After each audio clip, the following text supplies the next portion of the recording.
Picture this. You are standing in a dimly lit museum hall, the air cool and still.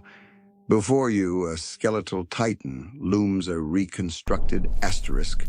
Tyrannosaurus rex asterisk, its jaw agape in a permanent silent roar. You've seen this image 100 times in movies, on posters, in your wildest childhood dreams. You know the facts, its size, its teeth, the sheer crushing power it once commanded.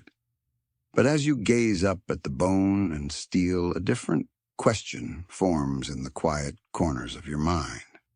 It's the ultimate cold case file, an unsolved mystery that no paleontologist, no geologist, no quantum physicist can ever truly answer. What did it feel in its last moments? What did a dinosaur think as the sky began to rain fire? Did it feel fear, a primal terror that rippled through its very being? Or was its existence a simple biological machine, a collection of instincts and reflexes with no room for subjective experience? The question of a dinosaur's inner life, its consciousness, its emotions, its thoughts, is the most profound, the most tantalizing, and the most heartbreaking secret the fossil record will ever hold. Because while the stone has preserved a magnificent testament to their existence, it has meticulously erased the one thing we crave most, the ghost in the machine. You see, paleontology, for all its grand discoveries, is a science of limitations. Its primary currency is bone, tooth, and shell, the hard parts. But to know what a creature felt, to understand its consciousness, you need soft tissue. You need a brain, and a brain made of delicate gelatinous matter and intricate neural pathways is the first thing to disappear after death. It's the ultimate vanishing act. While we can marvel at a beautifully articulated skull, the real prize, the organ that once processed the world, that maybe felt the sun on its scales or the pain of a hungry belly, is gone. It's not just a challenge. It's an absolute unmovable wall. On incredibly rare occasions, scientists have found traces of soft tissue, little chemical whispers or impressions in the rock, but these are mere ghosts of the structures, not a functional map of a mind. It's like finding a crumpled, faded photograph of a building and trying to guess what was being thought in every single room. You're left with a silhouette of void, where a universe of feeling and instinct once resided. The deeper you get into this, the more you realize that a dinosaur's death wasn't just a simple end. It was the start of an impossible journey to a museum. The truth is, becoming a fossil is a freak accident. It's the planetary equivalent of winning the lottery, only the prize is being turned into a rock and put on display for millions of years. For a large, land-dwelling animal like a dinosaur, the odds are astronomical. When a great beast falls, its body is almost immediately subjected to the harsh realities of the ancient world. Scavengers from hungry pack hunters to tiny insects descend to scatter the bones. The elements, sun, wind, rain, work to break down what's left. For a skeleton to even have a chance at preservation, it must be buried almost immediately after death, and not just buried, but protected by the perfect conditions. Think of a carcass sinking into a low-oxygen swamp or being rapidly covered by a mudslide or a flash flood. It's a miracle, a confluence of violent and precise circumstances that prevents the body from being torn apart or left to rot away. This inherent scarcity creates what scientists call a preservation bias. We are only seeing a minuscule and non-random sample of all the creatures that ever lived. Imagine the entire sweep of dinosaur history, a tapestry of millions of years, and all we have are a few thousand scattered threads, most of them just a single bone or a tooth. This is why certain fossils are so incredibly common, like dinosaur teeth. A asterisk T-Rex asterisk shed and replaced thousands of them over its lifetime, and they are incredibly durable. A joke in paleontology circles is that we'd have no idea what a dinosaur was if they hadn't invented the dental plan. But a complete articulated skeleton, a prize of immense rarity.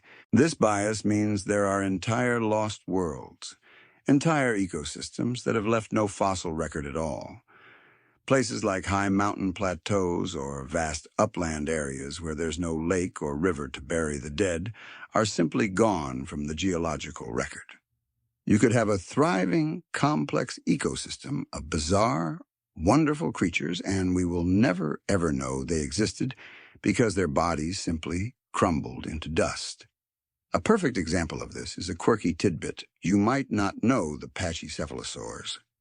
Those dinosaurs with the massive reinforced skull domes are largely known in North America from just those thick skulls. Why? Because the rest of their body decayed and the skull was the only thing durable enough to survive tumbling down a river to a place where it could be buried and fossilize. An entire animal reduced to just its head. It's a somber and frankly humbling reminder that our understanding of the ancient past is a mosaic with more missing pieces than filled-in ones. For a long time, historians still argue whether the initial limited fossil discoveries led to a fundamental misunderstanding of dinosaur intelligence. Early paleontologists, confronted with a creature like Stegosaurus, Armatus asterisk, and its laughably tiny brain, assumed they were simple reptilian creatures, basically giant lizards with the cognitive ability of a houseplant. They simply extrapolated from the small sample size they had. They couldn't conceive of a creature so large and so powerful that it could possibly have a complex mind. They were like someone judging the intellect of a human based on the size of their pinky toe. They weren't just wrong. They were looking at the problem entirely backward, and it would take decades for science to catch up with a new way of measuring intelligence. So you stand here staring at a giant with a secret. The museum can't tell you what it thought. The plaque can't tell you what it felt. All it can do is present you with the objective anatomical truth of its existence, and that is precisely where the real story begins.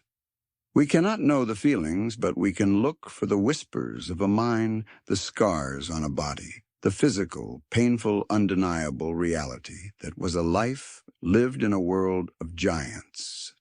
The mystery of the dinosaur mind forces us to become better detectives, to look beyond the obvious and find the dark secrets etched in stone. It's an emptiness that resonates louder than any roar, the void where the mind once was. In our last segment, you stood before the impossible question of a dying dinosaur's thoughts. The reason that question is so impossible to answer, so stubbornly locked away from us, is because of one simple, infuriating fact. The most important thing, the ghost in the machine, is almost never there.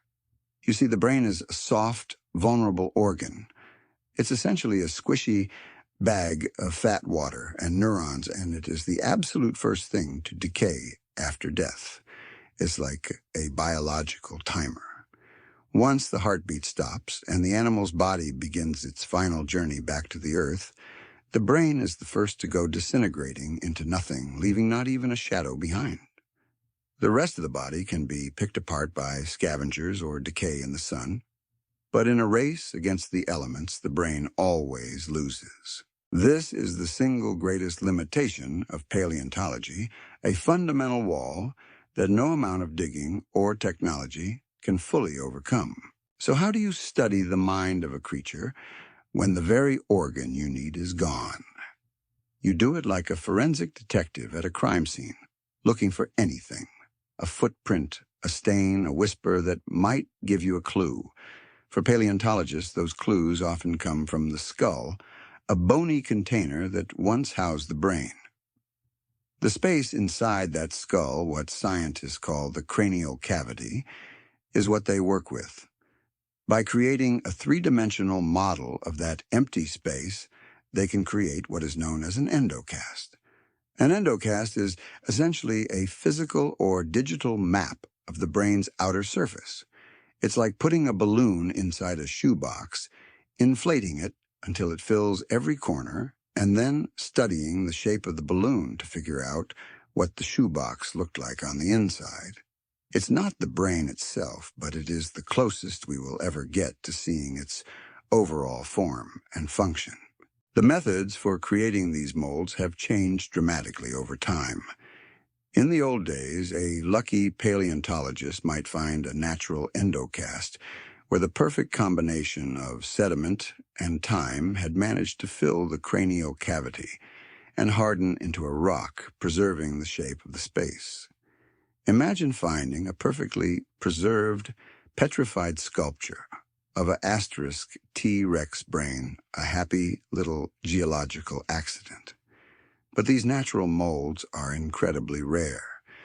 Early paleontologists had to get more creative, so they would fill a dinosaur skull with materials like silicon or latex to make their own artificial models. It was a painstaking, messy process, but it gave them something to hold, something to study. Today, the process is far more elegant and non-invasive. Paleoneurologists, the specialists who study ancient brains, use the same technology that a doctor uses to look inside your body, a computed tomography or CT scan. They place a dinosaur skull, even one that's still partially embedded in rock, into a giant scanner. The scanner takes thousands of X-ray images, creating a detailed three-dimensional digital model of the entire skull. From there, a computer can digitally subtract the bone, leaving behind a flawless, high-resolution, three-dimensional map of the cranial cavity. It's a virtual endocast that they can zoom in on, and share with colleagues all over the world. It's a beautiful marriage of cutting-edge technology and ancient, unknowable history. And what have these digital maps revealed? A lot, actually. Endocasts can show the relative size of different regions of the brain. Take the mighty asterisk, Tyrannosaurus rex asterisk. Its endocast reveals that it had an unusually large olfactory bulb, the part of the brain responsible for processing smells. It was so big, in fact, that it suggests asterisk E.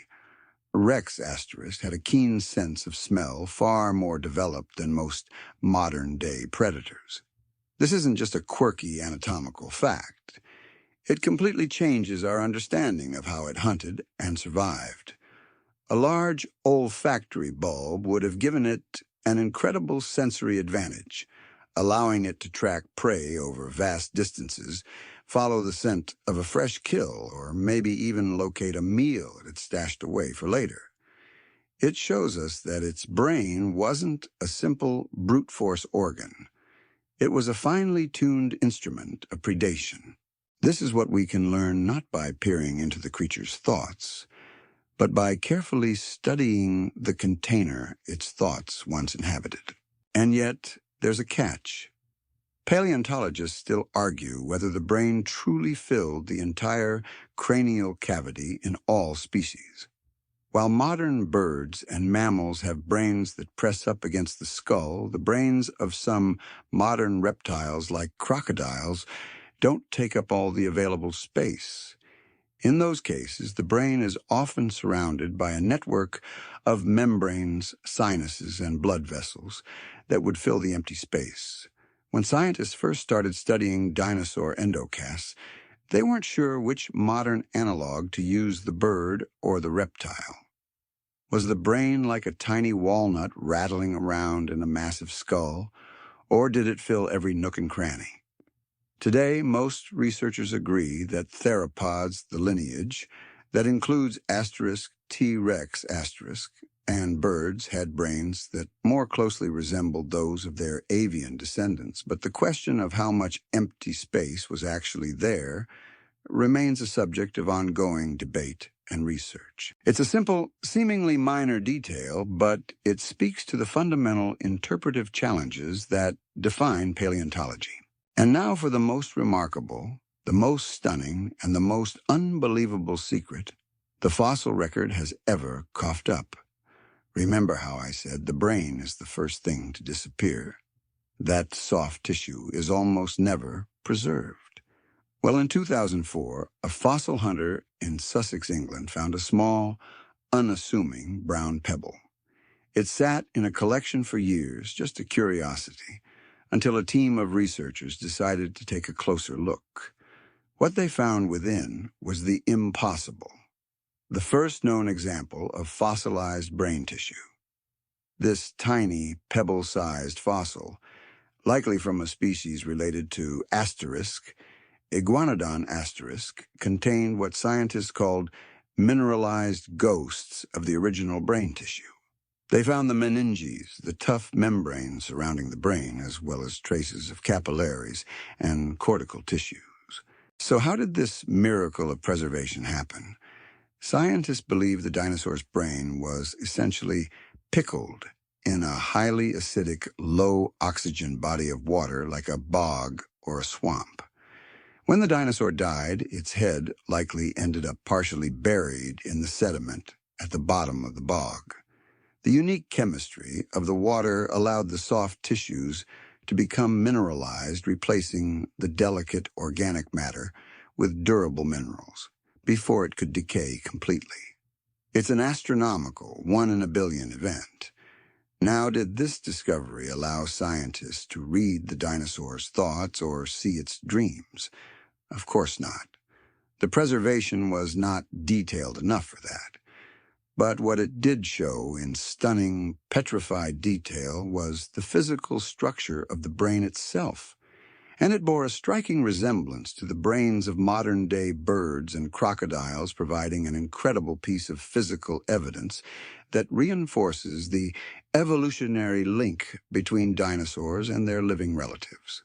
It's not what we hope for the dinosaur's mind, but it's something far more important and tangible, the physical reality of the organ itself. It is the very definition of a scientific long shot, a breathtaking discovery that proves that even the most impossible of secrets can sometimes, if you are lucky, be found preserved forever in stone. So you've discovered that the brain of a dinosaur is almost never preserved. It's the ultimate vanishing act, the ghost that left no trace. But what if I told you that the problem is so much bigger than just the brain? The real deeper secret is that almost all of the dinosaurs that ever lived are gone forever. The fossil record is not a comprehensive encyclopedia of ancient life. It's a random, fragmented collection of geological flukes, a dark, incomplete library, where most of the books have been lost to time. To understand a dinosaur, you first have to understand the immense, crushing unlikelihood that you'd ever find one at all. Think of it this way. What happens when a lion dies on the African savanna today? Its body doesn't just lie there in state. Within hours, maybe minutes, it's a feast. Scavengers descend, hyenas, vultures, insects, and tear the carcass apart, scattering the bones far and wide. The elements then take over, breaking down what little is left. The bones, stripped of their protective flesh, crack and crumble under the sun, a little bit of dust blowing away with every gust of wind. In the end, there's nothing left. Not a single bone. Not a single trace. Now scale that up by 1,000 times. Imagine an 8-ton herbivore, or a 40-foot predator. When one of these titans falls, it's not a quiet passing.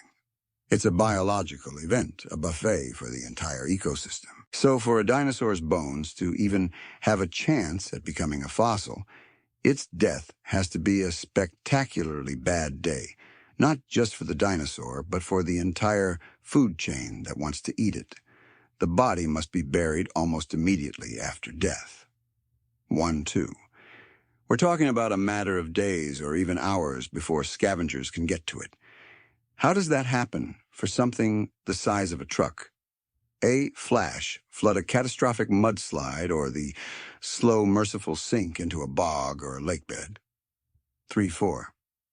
The carcass has to be sealed away from the world, protected by layers of sediment that prevent it from being scattered or from simply rotting away.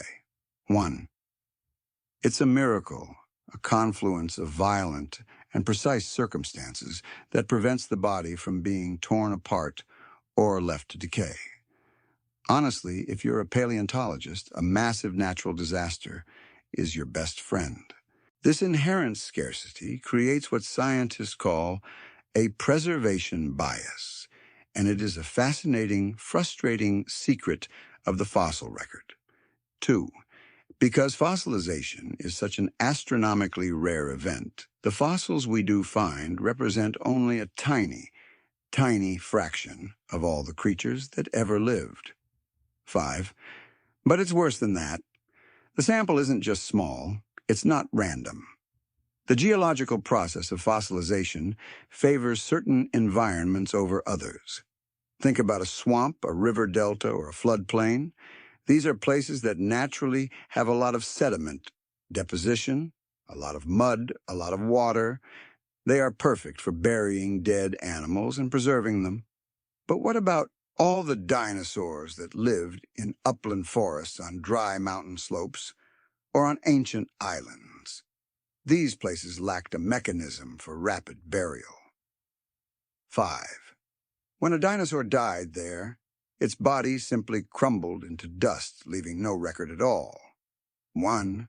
This means there are entire lost worlds of dinosaurs and other creatures that we will never know about, ecosystems that have vanished without a trace, and not because they were destroyed in some cosmic catastrophe, but because the dirt just wasn't in the right place at the right time. A perfect and quirky tidbit that demonstrates this is the pachycephalosaur, the dome-headed dinosaur. You've probably seen one with its thick, reinforced skull. Well, for the longest time, many of these dinosaurs were only known from their skulls. That's it. Just the head. Paleontologists still argue whether these dinosaurs preferred to live in upland areas far from the rivers that would preserve their bodies, and the only part of them that was durable enough to survive tumbling down to a fossilization site was their thick skull, an entire animal reduced to just its head. It's like discovering human history by only finding our iPhones. You'd get some idea, but you'd be missing, well, everything else. This highlights a profound and humbling truth. Our understanding of the ancient past is a mosaic with more missing pieces than filled-in ones. And the bias doesn't stop there. The fossil record also favors certain body parts over others, a kind of geological discrimination.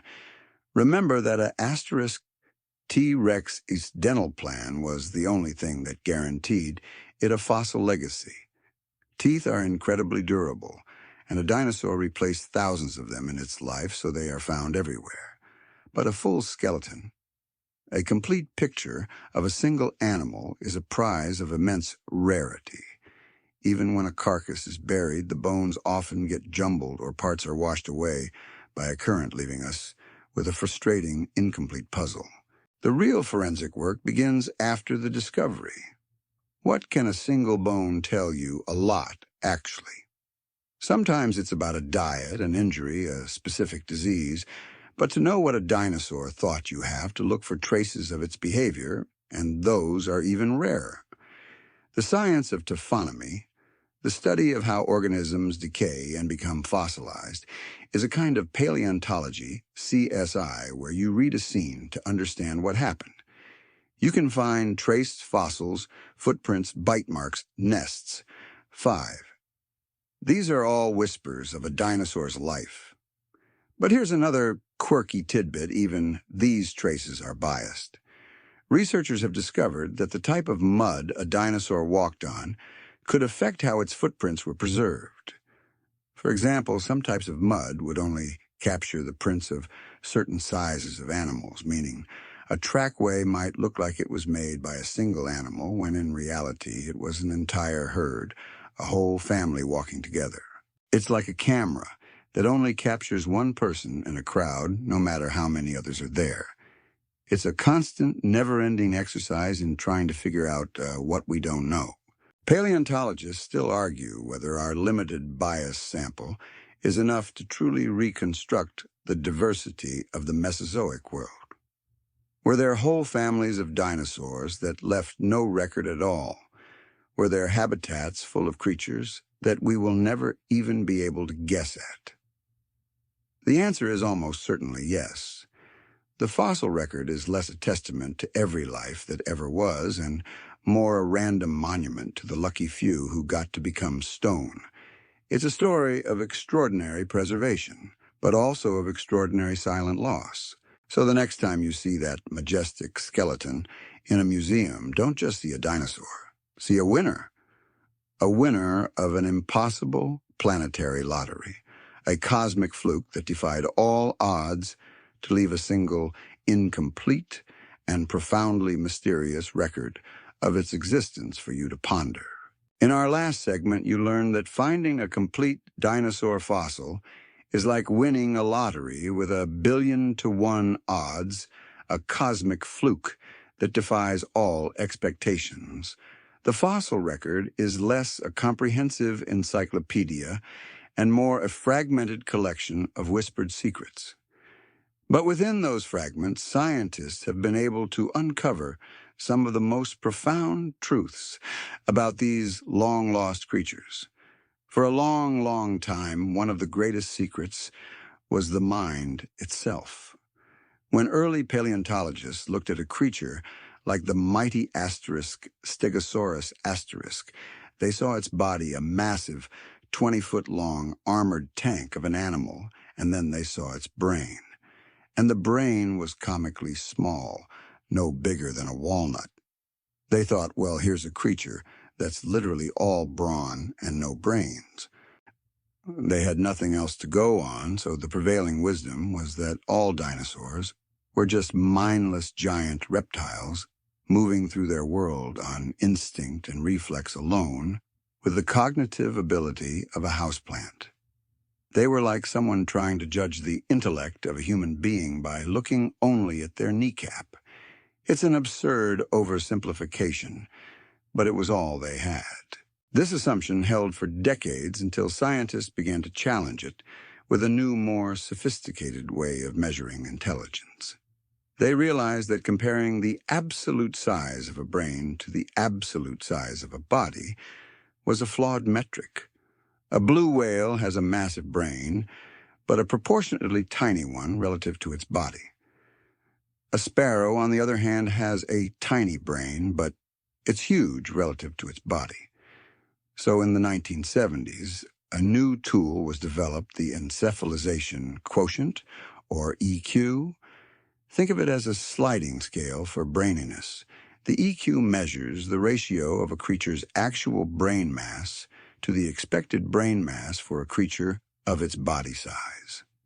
A high EQ means a brain is oversized for its body, a sign that more of that brain power is dedicated to complex thought and sensory processing rather than just running the basic bodily functions. On this scale, humans with our gigantic brains relative to our body size are a solid 8. 0 and most modern birds and mammals fall somewhere above 1.0. The joke among paleontologists is that the EQ finally gave them a way to tell the difference between a dinosaur who could use a rock as a tool and one who could just look at a rock. When they applied this new metric to dinosaurs, a very different picture emerged. While the large sauropods and armored dinosaurs like Stegosaurus asterisk, had EQ values around 0.2, just as low as early paleontologists thought a whole class of dinosaurs. The theropods, those bipedal meat-eaters, showed surprisingly high values. One species in particular, asterisk, Troodon asterisk, had an EQ value as high as 6.01. That puts it on par with some of the smartest modern birds like parrots and crows. It suggests that some dinosaurs were not just mindless brutes. They were intelligent, cunning, and socially complex. The question of whether dinosaur intelligence should be compared to that of reptiles or birds is still a subject of intense scholarly debate. 1. But the evidence for a wide spectrum of cognitive ability is now undeniable. But it's not just about a ratio. Paleontologists also look for behavioral clues in the fossil record itself. They look at trace fossils, things like footprints, nest, or bite marks. Footprints can tell us if an animal was walking alone or in a group, and a series of them might even hint at pack hunting behavior. 3. The idea of a pack of dromaeosaurids, those agile raptor-like dinosaurs working together to take down a much larger prey animal, requires communication strategy and a certain level of social intelligence. 2. You see a set of tracks that suddenly change direction or split to flank a prey item, and you're no longer just looking at a fossil. You're looking at a story. It's like finding a single frame of film from a movie you didn't know existed, and from that one frame you can begin to reconstruct an entire scene. There's another quirky tidbit that completely changes our understanding of intelligence in the most famous dinosaur of all, the T-Rex asterisk. For the longest time, everyone assumed that T-Rex asterisk became the apex predator because of its sheer size and brute force. It was a simple, linear evolution. Get bigger, get stronger, win.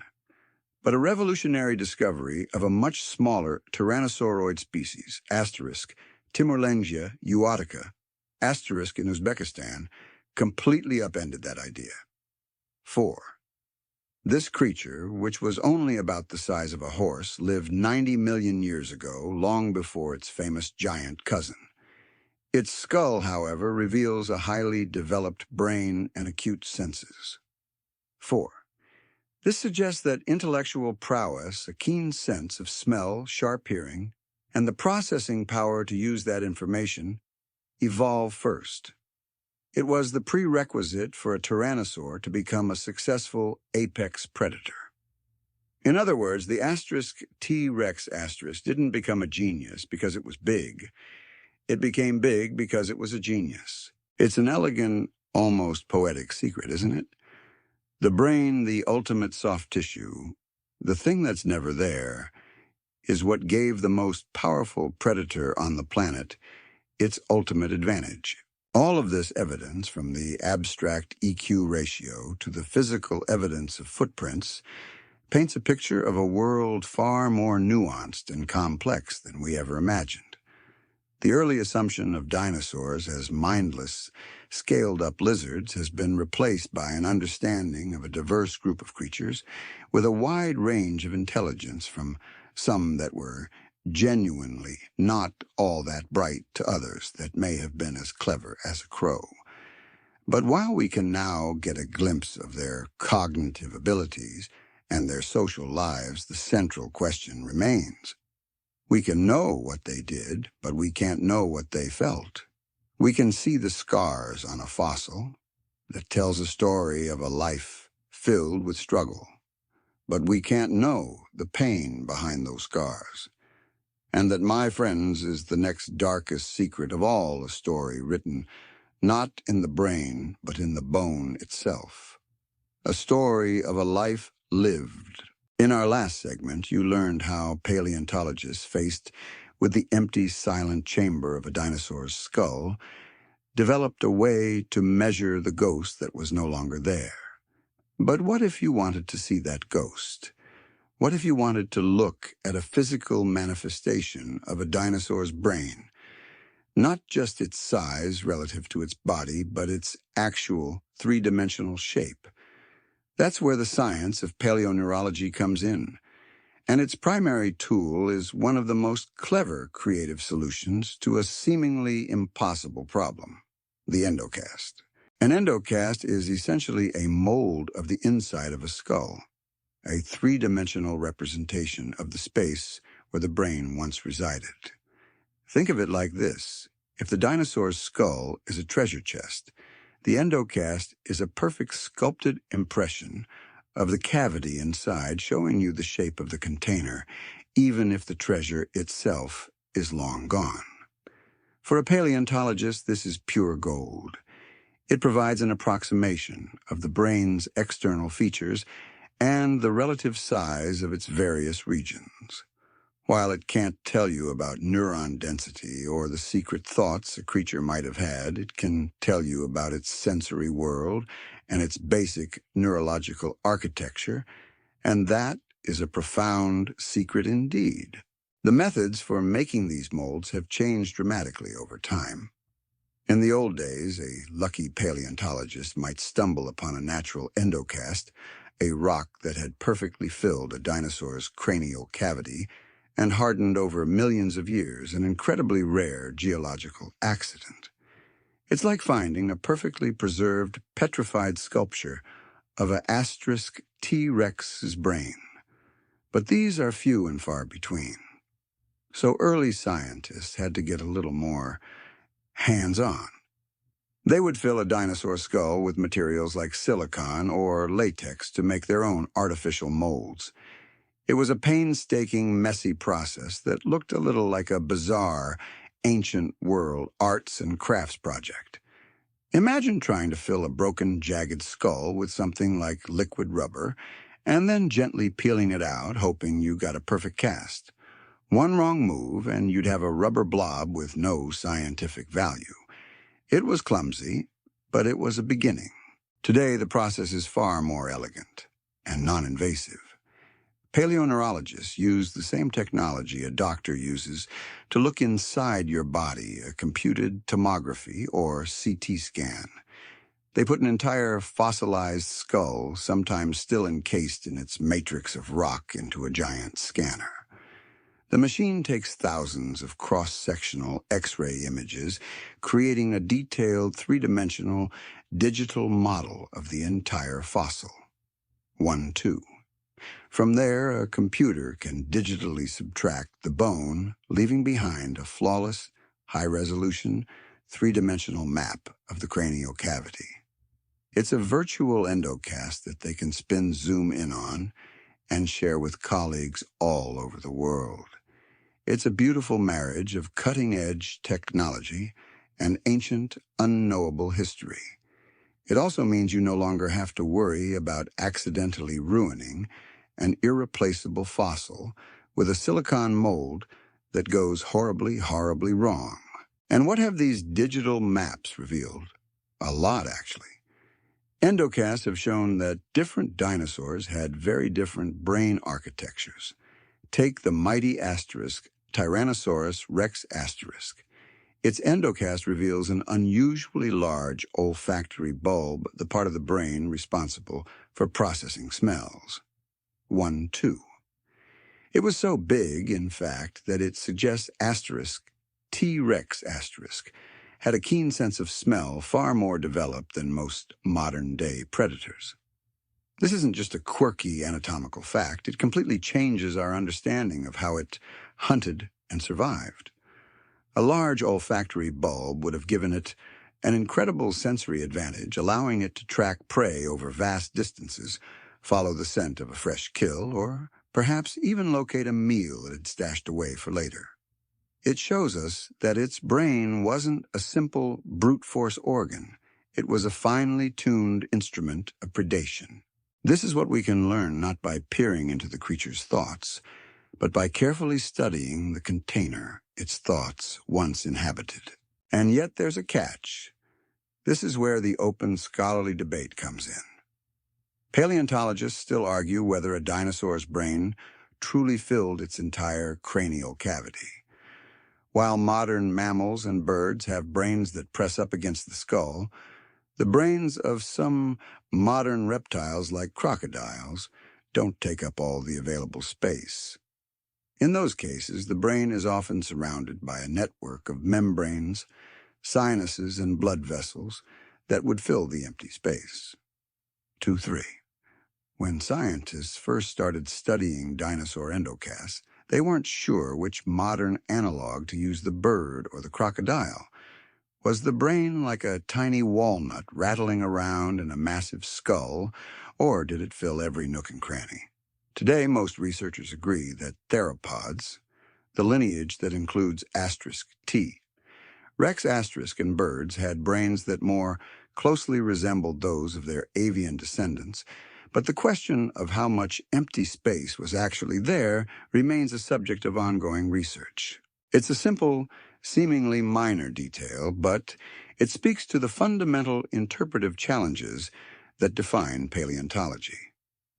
It's a bit like trying to figure out how many passengers were in a car based only on the size of the car itself. And now for the most remarkable, the most stunning, and the most unbelievable secret the fossil record has ever coughed up. Remember how I said the brain is the first thing to disappear, that soft tissue is almost never preserved. Well, in 2004, a fossil hunter in Sussex, England, found a small, unassuming brown pebble. It sat in a collection for years, just a curiosity, until a team of researchers decided to take a closer look. What they found within was the impossible, the first known example of fossilized dinosaur brain tissue. 4.5. This tiny pebble-sized fossil, most likely from a species related to asterisk, Iguanodon asterisk, contained what scientists called mineralized ghosts of the original brain tissue. They found the meninges, the tough membranes surrounding the brain, as well as traces of tiny capillaries and cortical tissues. 4.5. It was the smoking gun no one believed could possibly exist. So how did this miracle of preservation happen? Scientists believe the dinosaur's brain was essentially pickled in a highly acidic and low-oxygen body of water, like a bog or a swamp, shortly after its death. 4.5. When the dinosaur died, its head likely ended up partially buried in the sediment at the bottom of the bog. The unique chemistry of the water allowed the soft tissues to become mineralized, replacing the delicate organic matter with durable minerals before it could decay completely. It's an astronomical 1 in a billion event, a perfect storm of environmental conditions. Now, did this discovery allow scientists to read the dinosaur's thoughts or see its dreams? Of course not. The preservation was not detailed enough for that. But what it did show in stunning, petrified detail was the physical structure of the brain itself. And it bore a striking resemblance to the brains of modern-day birds and crocodiles, providing an incredible piece of physical evidence that reinforces the evolutionary link between dinosaurs and their living relatives. 4. It's not what we hoped for the dinosaur's mind, but it's something far more important and tangible, the physical reality of the organ itself. It is the very definition of a scientific long shot, a breathtaking discovery that proves that even the most impossible of secrets can sometimes be found preserved forever in stone. So now you know how scientists approach the dinosaur mind from a physical perspective, looking at the clues left behind in the skull. But what about the secrets written not just in the head, but across the entire body? What about the painful, visceral story of a life lived, a story told through broken bones, scars, and disease? To find those secrets, you must meet the most famous dinosaur of all, a creature whose skeleton is a veritable biological ledger, chronicling a lifetime of struggle, pain, and hardship. A creature who in its final days was likely not felled by a rival, but by a humble, disgusting parasite. This is the story of Sue. You've stood before the empty mind of the great dinosaur, a brain that has long since turned to dust, a mystery that will likely never be solved. But now you're ready to learn the other secrets, the ones that are not hidden in the absence of things but in their presence. The marks, the scars, the physical testament of a life lived. To do that, you have to meet the most famous dinosaur in the world, Sue. You've probably seen her. She's the majestic, complete, and almost impossibly large asterisk Tyrannosaurus rex asterisk skeleton that stands in a museum hall, a monument to a lost world. She's the poster child for the age of giants, a creature of myth and legend. But the truth is, Sue's skeleton tells a story that is far more compelling, more visceral, and more human than any blockbuster movie could ever portray. Her bones are not just a collection of anatomical facts. They are a biological ledger, an open book that chronicles a lifetime of hardship, pain, and struggle. They are the darkest secrets of a life lived one day at a time in the brutal reality of the Cretaceous period. Let's start with her upper body. As you walk around her massive frame, you can see the damage. Look at her right shoulder blade. There's an injury there, a clear mark in the bone that shows she had torn a ligament in her arm. This wasn't a minor scrape. This was a significant injury, most likely sustained while struggling with a prey animal that was fighting back, perhaps with horns or armored plating. Imagine the raw primal power of that moment. Two colossal creatures locked in a death struggle. A struggle so violent that it left a permanent painful mark on her body. You can almost feel the grinding pain in your own shoulder as you look at it. She also had broken ribs that healed over time, more proof of these violent encounters. It's like looking at the battle scars of an ancient warrior, except these aren't from a clash with a rival. They're from the daily, painful grind of simply trying to eat. The king of the dinosaurs, it turns out, was also the most bruised. But that's not the most gruesome part. Look down at her legs, specifically her left fibula, the smaller of the two bones in her lower leg. Now compare it to her right one. The left is twice the diameter of the right. This isn't just a simple break. This is the mark of a severe bone infection that she endured for a significant period. Maybe she fell, or maybe she was gored by a triceratops, but whatever the cause, her body was fighting a constant, painful infection that swelled her leg to twice its normal size. Think about that for a second. This 8-ton predator, this ultimate hunter, was limping. She was walking on a leg that was a constant source of agony. It's a sobering and almost heartbreaking image. You think of a dinosaur as an unstoppable force, a perfect predator. But Sue's skeleton reveals that even for the most powerful creatures on the planet, existence was a precarious day-to-day struggle. It's the ultimate reality check. It's like finding out that Michael Jordan, at the peak of his powers, played every game with a severely sprained ankle that never healed. You can see the strength in her other bones, the power in her jaw, the sheer size of her.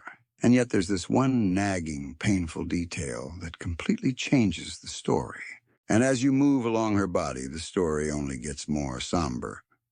Look at her tail. Many of the vertebrae in her tail are fused together, a clear sign of severe arthritis, a painful degenerative condition that likely came with old age.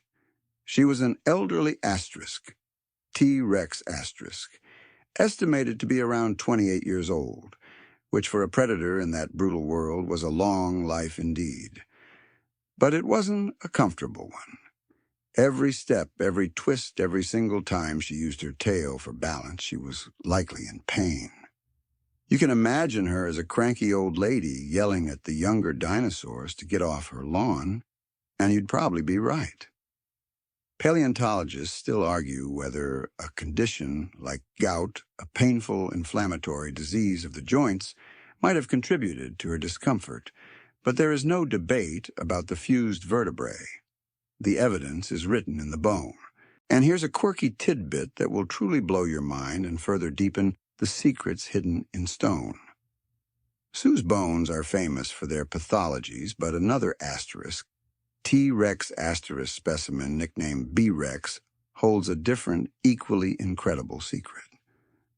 Scientists were examining its femur when they discovered a special kind of tissue called medullary bone. This is a very rare type of tissue found only in female birds and only during the period before or during egg-laying. The discovery provided definitive proof that B. rex was a pregnant female, and it gave scientists the first ever way to determine the gender of a dinosaur just from its bones. It's a secret that goes beyond just a life of pain. It's a secret of a life cycle of reproduction, and it links the very essence of these giants to the fluttering creatures that live in our backyards today. It's a profound thought, isn't it? That the secret to what a giant female dinosaur was thinking was stored in a tiny, fragile, gender-specific tissue that only lasted for a short time. But we were talking about Sue. And all of her injuries, the broken ribs, the torn ligament, the infected leg, the arthritic tail, paint a picture of a creature that lived a difficult, violent life. The scars on her bones tell us what she did, how she survived. But they don't tell us how she died.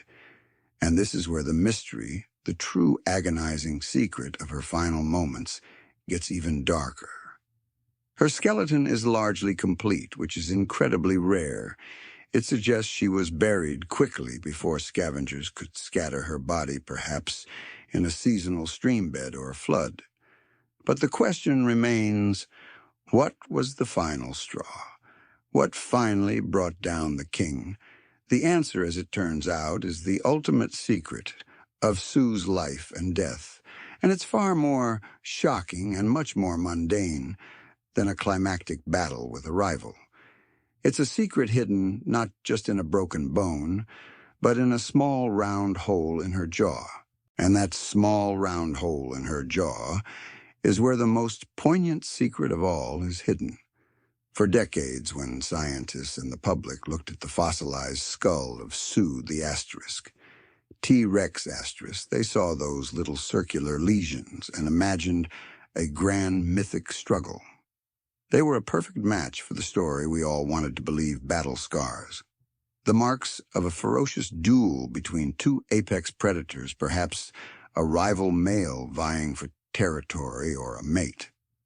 This story fit the popular image of the undisputed king of the dinosaurs, a creature whose life would end in a blaze of glory, a final, epic showdown with a worthy opponent. It was cinematic, it was thrilling, and for a long time it was the accepted wisdom. But science, as it often does, prefers the truth to a good story, and the truth of Sue's death is far more mundane, and in its own quiet way, far more tragic. In 2009, a team of researchers published a study that completely upended the narrative. They looked at those holes not as a sign of violence, but as a sign of disease. Their conclusion was stunning. The holes were the result of a parasitic infection caused by a single-celled organism called asterisk Trichomonas gallini asterisk 123. The same kind of parasite that still infects modern-day birds, particularly raptors like falcons and hawks. 2. Imagine that. The ultimate predator, a creature that could bite through bone and tear a bus-sized herbivore to shreds, was brought down not by another giant, but by a microscopic, single-celled parasite. It's a bit like finding out that the final boss of a video game was defeated not by a legendary hero with a magical sword, but by a really bad case of food poisoning. It is, without a doubt, a gruesome and deeply humbling reality. 2. The parasite, if it infected Sue in her mouth or throat, would have caused painful, agonizing swelling in her jaw and neck. 1-2. It would have created lesions that ate away at her bone, leading to the holes we see today. The pain would have been constant, a dull throb that made every movement of her jaw a torturous experience. The greatest, most terrifying weapon in the history of the world, her enormous bone-crushing jaws would have become a source of profound agony. 1. Now think about what a creature like Sue had to do to survive. Weighing a monstrous 8 tons, she would have needed to consume an astounding, almost incomprehensible number of calories every single day to fuel her body. 1. She would have been an eating machine constantly on the hunt. But with an infection raging in her throat, every bite, every tear, every single attempt to swallow would have been a fight against the searing, stabbing pain. It's a strong possibility, one that paleontologists still debate, as an open, scholarly question, that this agonizing infection, this silent, slow burn, made it so difficult for her to eat that she eventually starved to death. 1-2. Her final secret is not a heroic tale of a death in battle, but a whisper of a slow, painful biological failure. She was brought down not by a roar, but by a whimper. And here's a quirky and frankly unsettling tidbit that brings this full circle.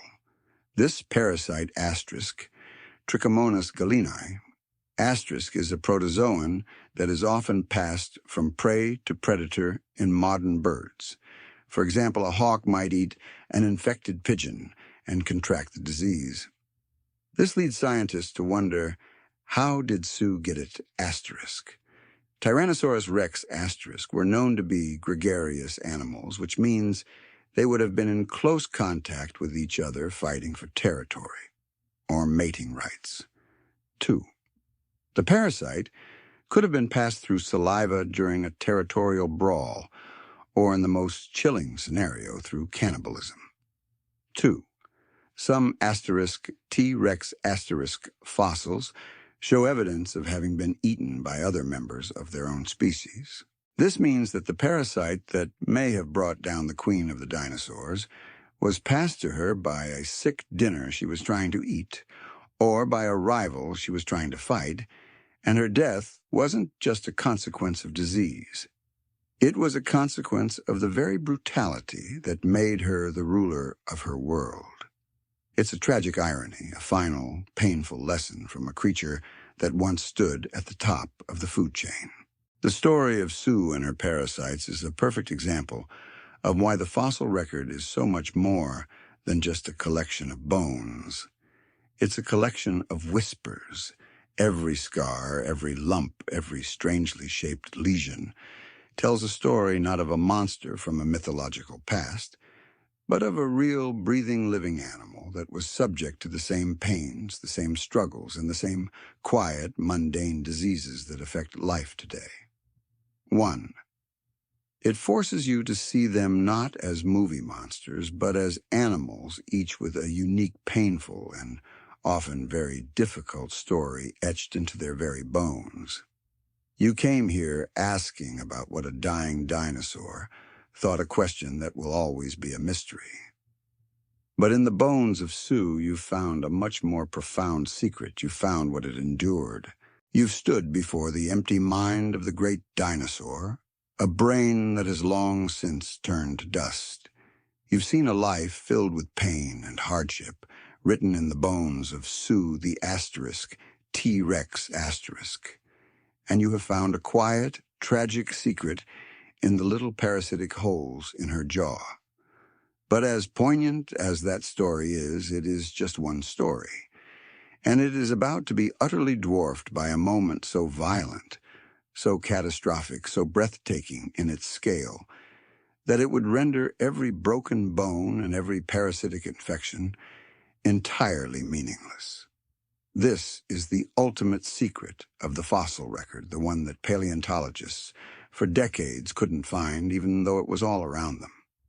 It is the story of how an entire world, a world ruled by these colossal, incredible creatures, came to a sudden, final, and spectacular end. For many years, the cause of the dinosaurs' disappearance was a scientific free-for-all. Every theory you could imagine was on the table. Some paleontologists suggested a plague, an epidemic of some kind that wiped them all out. Others pointed to a slow, methodical change in the climate, a world that was gradually getting too hot or too cold, too wet or too dry for the dinosaurs to survive. One truly bizarre and kind of adorable theory, a quirky tidbit you probably don't know, suggested that the dinosaurs simply developed cataracts in their eyes, causing them to slowly go blind and starve to death because they couldn't find their food. Honestly, it sounds like something a dinosaur might complain about on a really bad day. The prevailing belief for the longest time was that the die-out was a slow, gradual decline, a kind of geological whimper rather than a bang. It was an idea that held sway for decades, and historians still argue whether the initial limited evidence led to this slow burn hypothesis. Then in the 1980s, a father-son team came along and looked for a different kind of evidence. Luis Alvarez, a Nobel Prize-winning physicist, and his geologist son, Walter Alvarez, were studying a thin global layer of clay that marked the boundary between the Cretaceous and Paleogene periods, the exact moment the dinosaurs vanished. They decided to look for something that had no business being there in any large quantity on Earth iridium. Iridium is a rare element on Earth's crust, but it is far more abundant in meteorites and asteroids. The Alvarez hypothesis was a simple and radical idea. If an asteroid had struck the Earth and created a massive dust cloud that settled around the globe, that dust cloud would be rich in iridium. And that thin layer of clay, it would be the ultimate proof, a cosmic fingerprint, a geological receipt for a package you never wanted, but one that changed your entire life. They tested their theory. They looked at that thin clay layer at a site in Italy, and then another in Denmark, and their results were jaw-dropping.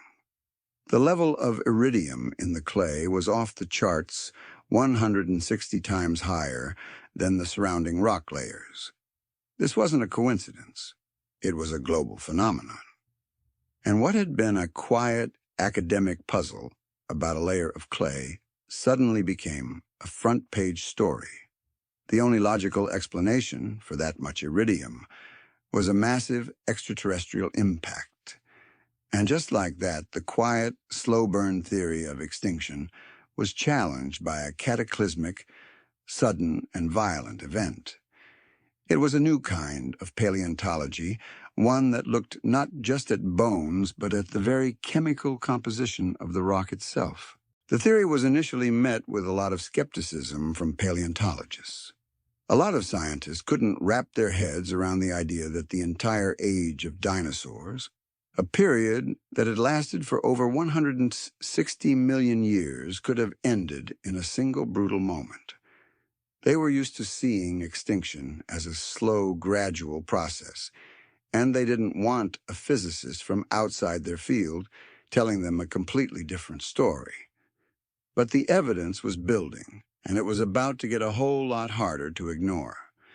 What the theory needed was a smoking gun, and in 1991 they found it. Buried beneath the Yucatan Peninsula in Mexico was a gigantic crater over 100 miles wide. It was a perfect match, a colossal scar from an impact that happened exactly 66 million years ago. It was called the Chicxulub crater, and it was the proof they had been looking for. And now you can picture it. You can see the ultimate death throes of a world.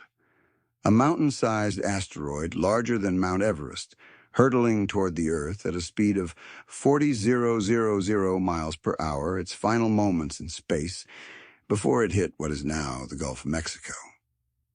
The impact itself was a force of unimaginable power, the equivalent of 100 million megatons of TNT. The sheer energy of the collision vaporized the asteroid instantly and blew a hole in the Earth's crust. It was the ultimate mic drop in geological history. It's a terrifying thing to think about. You can't imagine the heat, the sound, the sheer concussive force of that blast. It sent a massive blast wave and a heat wave rippling out, incinerating everything within a 1,000-mile radius. If you had been a dinosaur living in Central America that day, your end would have been mercifully instantaneous, a flash of pure energy and light. The joke among paleontologists is that the T-Rex who lived in that area wouldn't have even had time to realize they'd forgotten to pay their taxes before they were gone. The secret of the asteroid's impact, you see, was never just about the initial blast. The secrets, the true agonizing secrets of that day, were in the dominoes that came after. In our last segment, you saw the grand cosmic fluke of a mountain-sized asteroid slamming into a very specific, very bad place on Earth. It was an unimaginable force, 100 million megatons of energy released in a single moment. But if you were a dinosaur living thousands of miles away in a lush forest or a wide open plain, that blast was just the first terrifying beat of a drum. The real global extinction event was a slow, agonizing, and far more insidious series of secondary effects, a planetary chain reaction of horrors that would make you wish you had been standing at ground zero. Imagine that asteroid. It vaporized instantly, of course, but it didn't just disappear. The sheer force of the impact launched a massive amount of Earth's crust rock and other debris from the crater and into the upper atmosphere. It was like a colossal, planet-wide sneeze. This isn't dust from a volcano. This is debris on a ballistic trajectory. Some of it even reached escape velocity and flew into space, but most of it was destined to come crashing back down. Think of it like a giant, invisible umbrella opening in the sky, only this umbrella is made of millions of tiny, superheated glass beads and rock fragments. For a few terrifying minutes or hours, the sky would have looked, well, you wouldn't have wanted to look. It would have been a meteor shower of unimaginable scale, a rain of fiery hell. And as these fragments, called microtectites, began their fiery re-entry, they created an effect that was a true killer. The friction of millions of tiny particles falling back to Earth at hypersonic speed would have heated the atmosphere itself to a scorching temperature. The sky, a place you look to for comfort and light, would have turned into an invisible broiler oven. The air itself would have become hot enough to ignite vegetation across the globe. We're talking about a planet-wide firestorm, a sudden, instantaneous cremation of anything that was not in a cave underground or submerged in a deep body of water. If you were a dinosaur and you survived the initial shock wave from the impact, you would have then been faced with a sky that was literally trying to incinerate you from every direction. It was a nightmare. This would have been the moment to be an aquatic creature, or a tiny, burrowing mammal, or even an ant, because for a brief, awful window in time, the surface of the entire planet was on fire. This is where an open, scholarly debate comes in. While the global firestorm hypothesis is widely accepted, some scientists still argue whether the fires were truly a continuous global event or a series of scattered wildfires that erupted in many different locations. They point to the fact that some plant materials found in the fossil record at the very boundary layer don't show the uniform burn patterns you would expect from a complete global firestorm. It's a bit like a group of detectives arguing about whether a crime scene was set on fire by a single arsonist or a group of random hooligans. The end result, a burnt house, is the same, but the how and the why still matter. The true extent of the blaze is a secret that the rock has been very, very careful to keep. But even if you managed to survive the initial heat and fire, you had only traded one kind of hell for another, because the smoke dust and soot from the global firestorms, combined with the immense amount of debris from the impact itself, choked the atmosphere, creating a suffocating, impenetrable blanket. The sun disappeared not for a moment, but for months, maybe even a year or longer. The planet was plunged into a nuclear winter. It would have been the kind of darkness that makes you check your watch only to realize your watch stopped working a few million years ago. A permanent, bone-chilling twilight fell over the land, and with it, the planet's temperature plummeted. It was as if the Earth, in a fit of cosmic grief, decided to turn off the lights and freeze over. This was the final fatal punch. With the sun gone, photosynthesis, the engine that drives all plant life, came to a screeching halt. Plants died from the mighty ferns and ancient redwoods to the tiniest mosses. The food chain, which had been the basis for 160 million years of life, collapsed from the bottom up. The herbivores, the dinosaurs that ate the leaves and the plants, would have starved first. Imagine a giant triceratops, a creature that needed to eat 100 pounds of vegetation a day to survive, standing in a barren, desolate wasteland of dead foliage. It would have been a quiet, painful, and agonizing end. And then once the herbivores were gone, the carnivores, the meat-eaters, would have starved in turn. It was like a planetary potluck dinner where the main course canceled, and then the appetizers, and then the snacks, and all you were left with was a single sad carrot that was frozen solid. And there was no one left to eat it anyway. And here is a quirky and profoundly humbling tidbit. A final secret of this cataclysm that you might not know. The asteroid that hit the Earth didn't just hit any random patch of rock. It hit a shallow marine environment that was rich in sulfur and other gases. It was the cosmic equivalent of a bullseye. Paleontologists still argue whether the die-out would have been as sudden and catastrophic if the asteroid had hit the ocean in a slightly deeper location. In that scenario, less rock would have been vaporized and thrown into the atmosphere, and the subsequent nuclear winter effects might have been far less severe. The ultimate fate of the world hinged on where the asteroid landed, and it landed in the most devastating place possible. It's an insane roll of the dice, a horrifying stroke of bad luck for every creature on the planet. So the next time you think about the dinosaurs, don't just picture a sudden, clean, fiery explosion. That was just the beginning. The real story is the aftermath. The silent, suffocating darkness, the freezing temperatures, the agonizing pain of starvation, and a world where every hope for a new beginning was snuffed out in a cascade of cosmic events. It was not a single grand extinction, but 100,000 individual deaths by 100,000 different kinds of hell.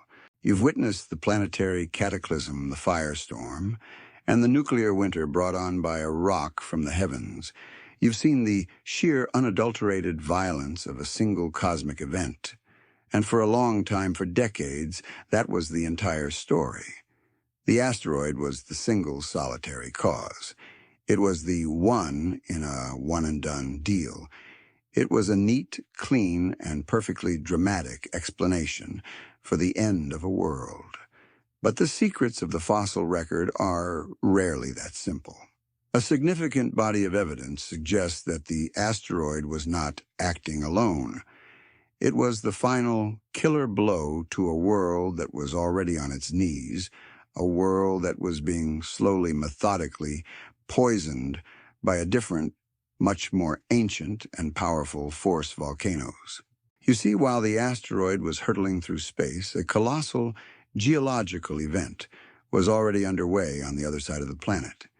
In what is now Western India, an area of the Earth's crust known as the Deccan Traps was in the midst of a period of supereruptions so immense, so ridiculously massive in scale, that it's almost impossible to comprehend.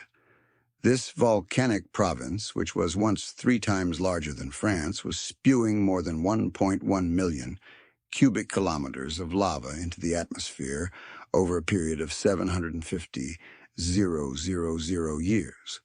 1. That's enough lava to fill the Grand Canyon over and over and over again, and then keep going.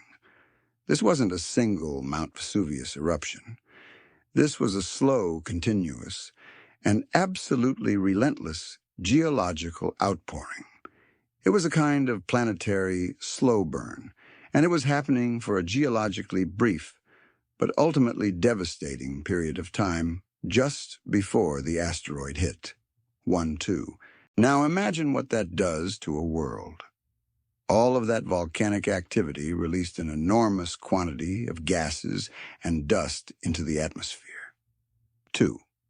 We're talking about an insane amount of sulfur dioxide and carbon dioxide gases that can completely change a planet's climate. For a long time, the prevailing wisdom was that this volcanic activity was a competing theory to the asteroid impact. It was either one or the other.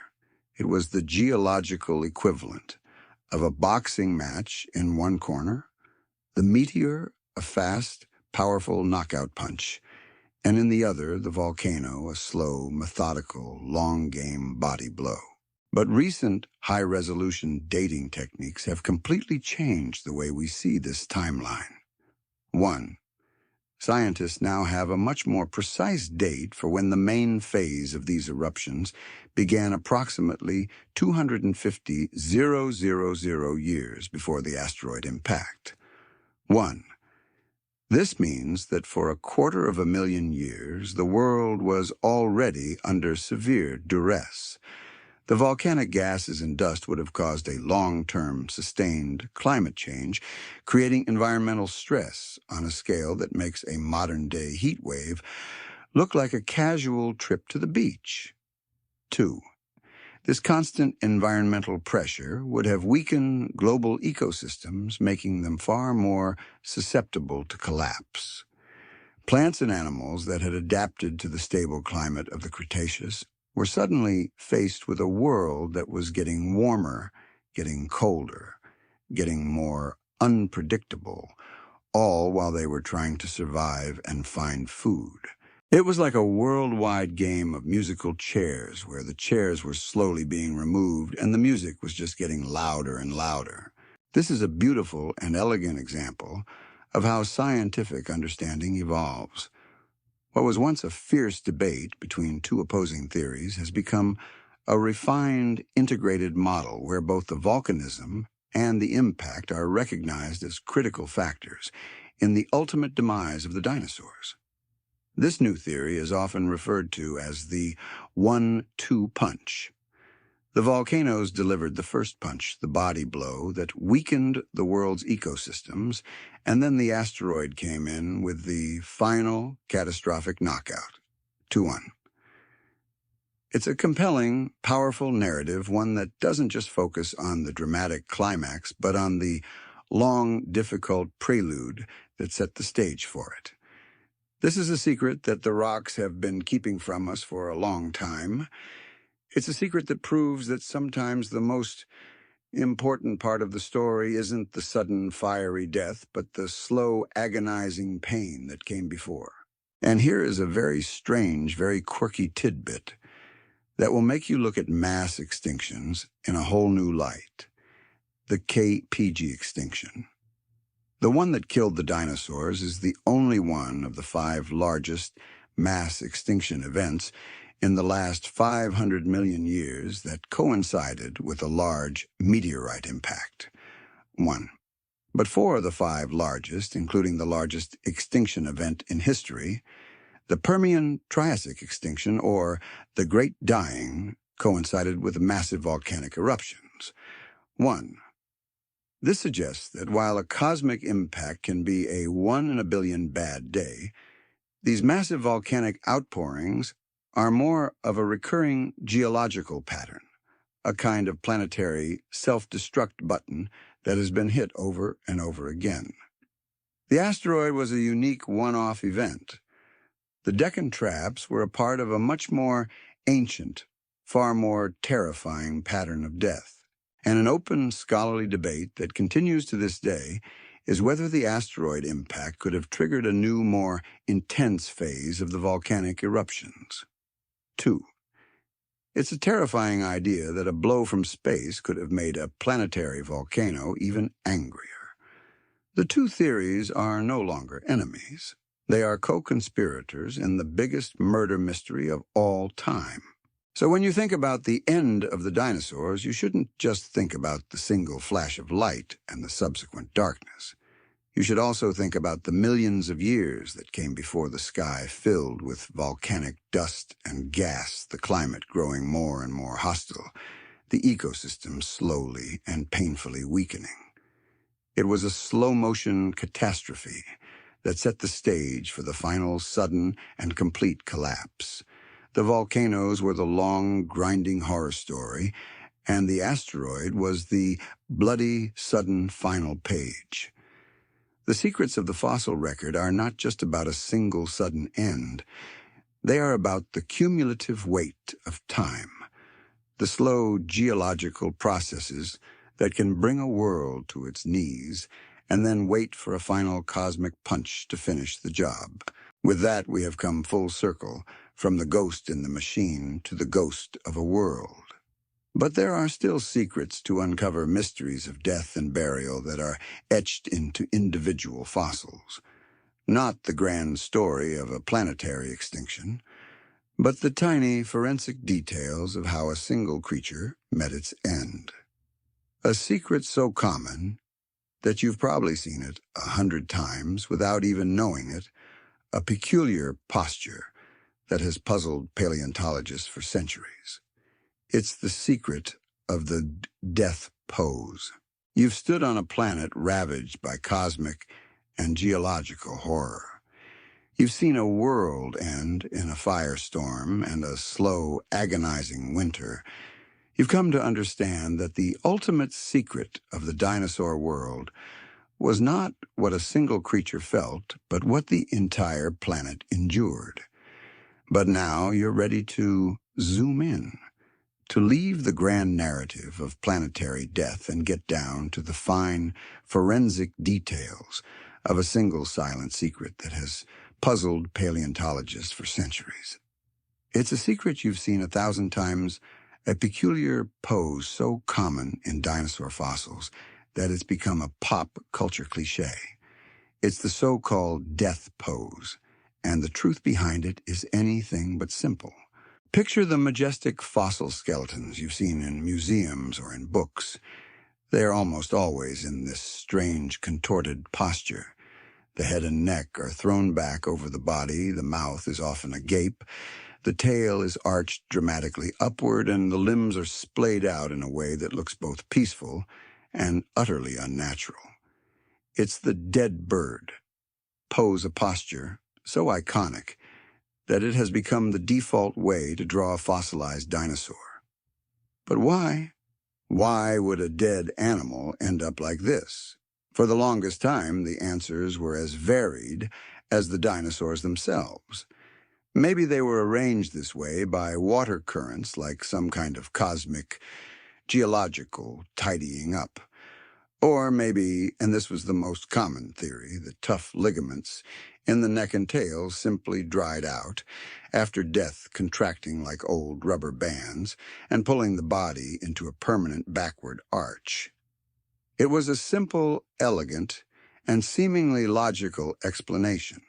But two different and completely contradictory scientific theories have risen to challenge these old assumptions, offering us a window not just into how an animal died, but perhaps what it experienced in its final moments. The first theory is the most dramatic, proposed by two paleontologists, Cynthia Marshall-Foe and Kevin Padian. It suggests that the pose is a perimortem event, that is, it happened while the animal was still dying, and not a post-mortem process. Drawing on their experience as veterinarians, they noticed that the exact same pose, known as opisthotonus, a Greek word for back-bending tension, is a common symptom in modern animals that are suffering from central nervous system damage. Imagine a creature whose brain has been injured, perhaps, by a disease like meningitis, or a toxin, or even a lack of oxygen. The nervous system, in its final frantic moments, can fire off signals that cause the muscles to seize up in a violent, uncontrollable spasm. This would cause the head to be thrown back, the tail to arch, and the body to convulse. A poor creature caught in such a death throe would be a truly heartbreaking sight, a moment of profound agony and helplessness. Foe and Padian rejected the idea that water could have arranged the bones this way. They pointed out that in many of the fossils, the limbs were splayed in different directions, which would be an unlikely outcome of a gentle, uniform water current. For them, the pose was not a secret of burial, but a final, tragic secret of death itself. It was the last act of a body that was fighting against its own failing biology. It tells us that some of these creatures in their final moments were in the grip of a biological horror. It's a sobering and almost too human thought. But as is so often the case in science, another group of researchers had a very different idea. Their theory is equally compelling and is the subject of a raging, open scholarly debate.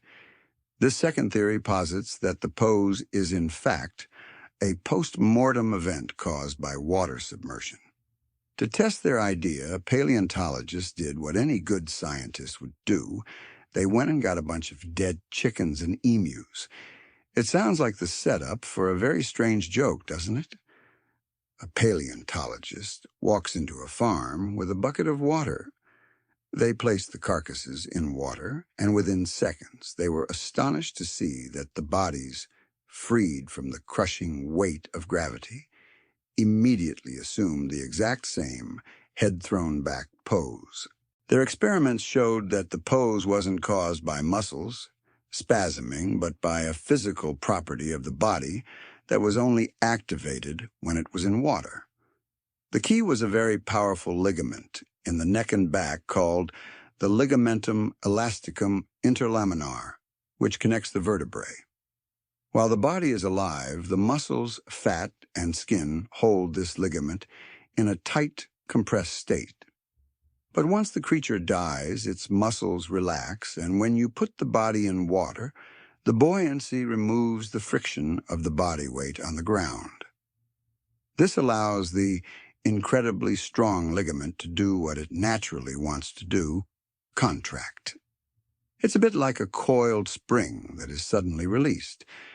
The ligament pulls the head and tail back, creating the iconic arch. To prove it, the researchers did a final, morbid step. They cut the ligaments in the necks of the carcasses and put them in water. The death pose did not happen.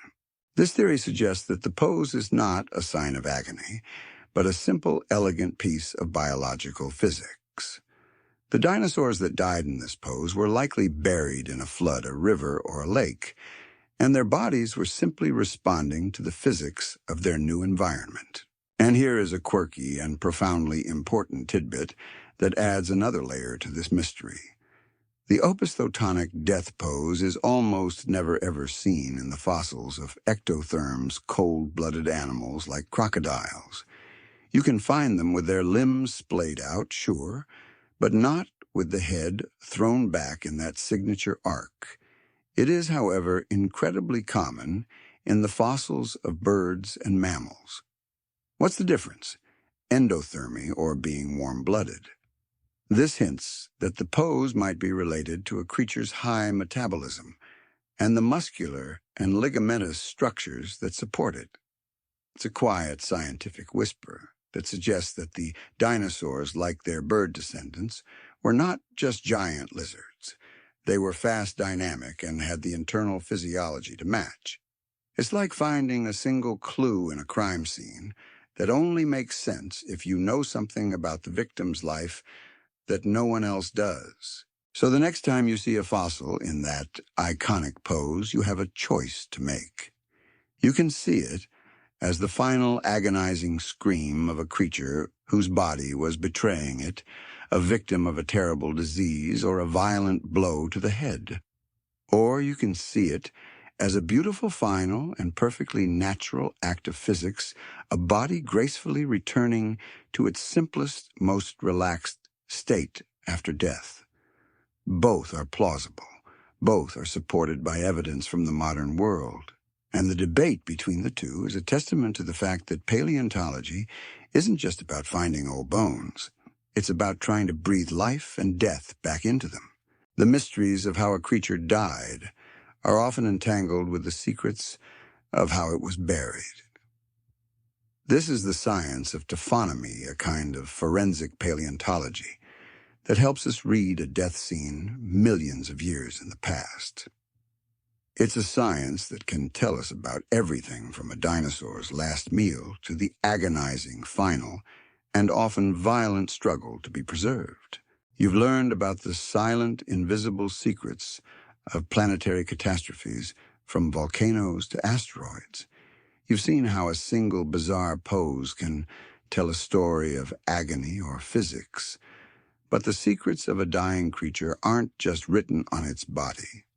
They are etched into the very ground around it in the rock that becomes its tomb. This is where the true forensic work begins, where a paleontologist trades the grand narrative of planetary death for the grim, intimate details of a single ancient crime scene. This is the science of taphonomy, the study of how organisms decay, are buried, and become fossils.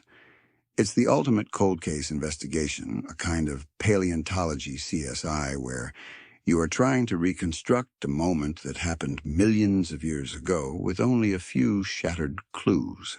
For a fossil to form, a series of very specific and very rare events must happen in a particular order. An animal must die, its body must avoid being scattered by scavengers, it must be buried by sediment quickly and completely, and then that sediment has to turn to rock, a process that takes an immense amount of time. All of these steps leave a forensic trail, little whispers that tell a story. You can't just look at a fossil. You have to look at the ground it was found in, the way the bones are positioned, the marks on them, the surrounding rock, the plant matter. Every single detail is a clue. And sometimes those clues reveal a story that is far more shocking and much more visceral than you could ever imagine. A perfect and profoundly quirky tidbit that demonstrates this is a rare fossil found in a forgotten museum collection in Venezuela. It was a fossilized sea cow, an ancient relative of manatees, and it was a bit of a mystery. Scientists had been studying it for a while, but it was just a strange, beautiful specimen until they put it under a microscope. What they found was a story of a horrific, violent death.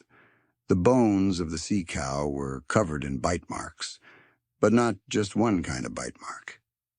There were two distinct sets. One set of marks were narrow and triangular, clearly the work of a shark, but the other set were round, powerful, and deeply embedded into the bone. The only animal in that ancient environment with that kind of bite was a giant crocodile. But it gets weirder. The crocodile's bite marks were concentrated on the skull and head of the sea cow. This is not how crocodiles usually eat. They don't just go for the head. This led paleontologists to infer a behavior from a fossil, and the one that fit the evidence perfectly was something that modern crocodiles are famous for: the death roll. The death roll is an iconic and terrifying predatory behavior where the crocodile grasps its prey or an enemy in its jaws and then spins its entire body around on its long axis, using its momentum to dismember its victim or drag it underwater to drown it. The fossils suggested that this ancient croc had grabbed the sea cow by the head, dragged it underwater, and performed its signature death roll, killing its prey. And here's where the story gets even darker. The second set of bite marks, the narrow and triangular ones, from the sharks, were scattered across the rest of the body. They weren't concentrated on the head or the skull. They were all over the main parts of the carcass. This suggests that once the crocodile had finished with its meal, or maybe even before, as the sea cow was dying, the sharks showed up. They were scavengers, opportunists. They waited until the crocodile had done the messy work of killing its prey, and then they came in to finish off the leftovers. It was a 1-2 predatory punch, a violent and often brutal 1-2 punch that is rarely ever preserved in the fossil record. It's like finding a crime scene where the first assassin leaves one kind of bullet wound, and then a second assassin comes in and leaves a completely different set of marks on the body. It's the kind of secret that taphonomy is uniquely suited to tell. And this leads to one of those open, scholarly debates that make paleontology so fascinating. The debate here isn't about the crime itself, but about how we interpret the actions of the killer. The death roll is a well-documented behavior in modern crocodiles. But can we truly say that an ancient crocodile, a creature from a completely different genus, was doing the same thing? Paleontologists still argue about how much we can truly infer from a fossilized interaction, and how much is just us projecting modern animal behaviors onto ancient ones. It is a fundamental challenge, one that forces us to be incredibly careful with our conclusions. The story of the sea cow you see is a powerful reminder that every fossil, from a tiny bone fragment to a massive skeleton, is a crime scene that needs to be read with care. It's about more than just the organism. It's about the context of its death, the story of its decay, the violence and the accidents that led to its ultimate silent preservation. It is a humbling and at times morbid process, but it is also one of the most powerful tools in a paleontologist's toolkit. Taphonomy allows us to move beyond the simple fact that an animal died and begin to ask how it died and what happened immediately after its final breath. It's the ultimate puzzle, and every broken bone, every strange mark, and every grain of sand is a clue. And sometimes taphonomy reveals a secret that is not just about a single creature, but about an entire world. It can reveal a death scene of such scale and such speed that it seems to defy all reason. It's a secret that was found in a remote corner of North Dakota, a place that captured the final, horrifying moments of a planet, a cataclysm frozen in time. You've stood over a sea cow whose final moments were a terrifying ballet of predator and scavenger. You've seen how taphonomy, the science of death and burial, can read a single moment of violence millions of years later. But what if that single moment wasn't just the death of one animal? What if it was the death of a world? What if a geological fluke, a perfect storm of environmental conditions, created a taphonomic scene, so complete, so breathtakingly detailed, that it captured the very instant the asteroid hit, and all the chaos that came after in one beautiful, horrific snapshot? This is the secret of the Tanis fossil site in North Dakota, and it is a glimpse into the final moments of the dinosaur world that is so clear, so precise, that it feels less like paleontology and more like a crime scene frozen in time. The Tanis site is located in what was once a quiet bend in an ancient river. This river flowed toward a shallow inland sea, a calm and unremarkable body of water that had been a part of the landscape for millions of years. On the fateful day, everything was normal. The sun was shining. The water was flowing. A fish was swimming, a turtle was lumbering across the bank, and an ancient tree was simply standing as trees do. But at the exact moment, a mountain-sized asteroid slammed into the Yucatan Peninsula more than 2,000 miles away. All of that changed forever. The seismic shock wave from the impact, the equivalent of an 11.0 magnitude earthquake, a force so immense it would have rippled across the entire globe, arrived at the site in a matter of minutes, not hours. It sent a massive standing wave, a kind of inland tsunami, known as a asterisk wave, rushing down the river with a speed and power that defies all imagination. It was the geological equivalent of shaking a bottle of soda until it explodes. The wave, this wall of water, swept everything with it, from the animals in the river to the creatures on the bank, a massive, swirling vortex of death that was about to be sealed in stone forever. And as this cataclysmic wave hit the sky, itself was raining hell. Remember those microtectites, the tiny glass beads and rock fragments that were ejected from the crater and re-entered the atmosphere at hypersonic speeds. They were falling across the entire planet, and they arrived at the Tanis site at the exact same moment as the wave. This is a very quirky tidbit that no other fossil site can boast they found fish with microtectites embedded in their gills. Think about that for a second. The fish in their final panicked moments were gulping water, and in that water were millions of tiny glass fragments that had just traveled from a crater more than 2,000 miles away. They were literally breathing in the evidence of the catastrophe. It's an almost unbelievably precise and stunning piece of forensic evidence, a biological receipt for a cosmic event. The fish suffocated not from the water itself, but from the fiery rain of a planetary impact. The wave also captured and buried everything in its path, preserving it in a kind of three-dimensional death scene that is unheard of in the fossil record. When most fossils are found, they have been crushed flat by the weight of the rock above them. But at Tanis, animals and plants were found in three-dimensional detail, and sometimes even in an upright position. Imagine that a creature preserved in the exact position it was in at the moment of impact. The site is a veritable biological time capsule. One of the most heartbreaking finds was a turtle, its remains impaled on a tree branch, a silent testament to the raw, visceral violence of the event. Another, asterisk. The Celosaurus asterisk was found preserved, with its skin still intact, a truly one-of-a-kind discovery that gives us a glimpse of what these creatures actually looked like in the flesh. It's a level of preservation so detailed that it almost feels like a trick, like a secret, that the Earth was never supposed to let us see. The secrets of the Tanis site go far beyond just the macabre details of a single death. The wave collected creatures from every part of the ecosystem and mashed them all together in a single chaotic deposit.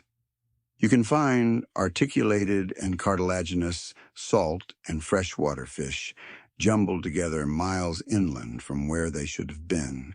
You can find large primitive feathers that are believed to have come from dinosaurs preserved in exquisite detail. You can find fossils of intact eggs with embryos and even fossils of pterosaurs, a creature whose remains are almost never found from this period of time. It's a perfect and tragic cross-section of an ecosystem in its final chaotic moment. It's a kind of planetary photograph, but instead of light and shadow, it was captured in water, mud, and debris. And yet this incredible, astonishing discovery is shrouded in a different kind of dark secret. It is a secret that has nothing to do with the dinosaurs themselves and everything to do with the messy human world that studies them. The Tanis site is located on private land, and the primary excavator, a paleontologist named Robert De Palma, maintains complete private ownership and control of the site and its fossils through a long-term lease. This is a crucial point, and it's the subject of a raging, open, scholarly debate in the world of paleontology. The debate is not about the science is astonishing, but about the ethics of it. This isn't a public museum-funded project. The fossils and the data are not in a public institution where other researchers can easily access them for peer review and independent verification. This makes many scientists uneasy, and for good reason. It's like a historian finding the only copy of a lost scroll and then keeping it in a private vault, only allowing a few people to look at it and making everyone else take his word for it. It creates a climate of unease and a race to claim credit for findings, a kind of modern-day scramble that feels profoundly at odds with the collaborative nature of scientific discovery. The secrets of the Tanis site, it turns out, are not just about a dying world. They are also about the very human secrets of ego ownership and the eternal conflict between private gain and the public good. It is a mystery that is still unfolding, a secret written in legal documents as much as it is in stone. You've looked at the chaos of the Chicxulub impact, a world frozen in a single moment, preserved in stunning three-dimensional detail at the Tanis fossil site. You've seen the fish gasping for air as glass beads rained down from the sky, the turtle impaled on a tree branch, the perfect feathers.